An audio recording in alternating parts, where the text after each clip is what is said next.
And I just wanted to give you some strategies to help you whenever you are dividing and you have a remainder.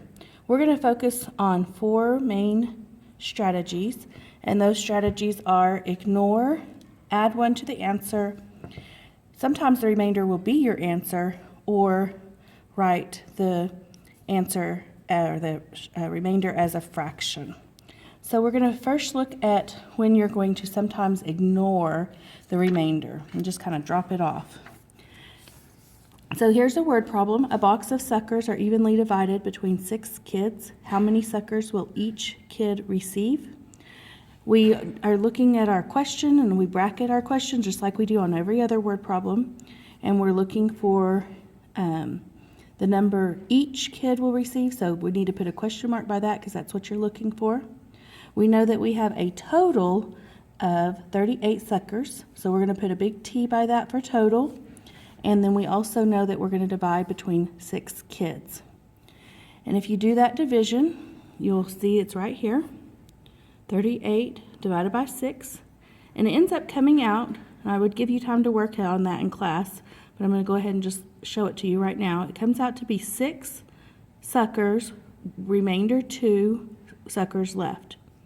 Now, because we're not going to take those suckers and give one child more and the other one less, because it says evenly divided, we're just going to ignore those suckers. Now, that doesn't mean they go away forever and ever, but I'm just going to put them over to the side and not worry about them right now. You'll see over here, I did draw a strip diagram and a circle diagram to go along with my problem like we always do. So you can draw that right there. Okay, I'm going to close that one so we can look at the next one. The other strategy is that we would add 1 to the answer.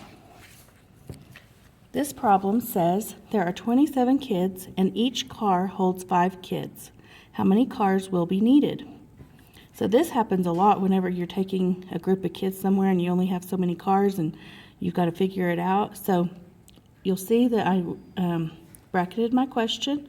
How many cars will be needed? And I know that I need to know the cars, and I would need to have a question mark there because that's what I'm looking for. I know that I have a total of 27 kids, and I know that each car holds 5. So we know that in each car, like this, there are 5 kids, but you can see I don't know how many cars are needed. I still put my total right here. And when you divide that out, it comes to be 5 remainder 2. So that's 5 cars, but there's 2 kids left over. Well, we're not going to leave those kids just behind, so we've got to add 1 more car, and so we would need 6 cars. This is one of the most common ones. These two actually are both pretty common strategies that you're going to see. And the next strategy is the remainder is the answer. And when the remainder is the answer, you're going to have a question like this. A teacher has 23 stickers to evenly divide between 4 students. How many stickers will be left over?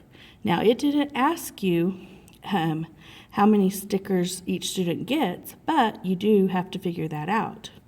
So you would take the total, 23, divided by the number of students, and that comes out to be 5 stickers each, with 3 left over. Now remember, the question was how many stickers will be left over. So that is your remainder. You have 3 stickers left over.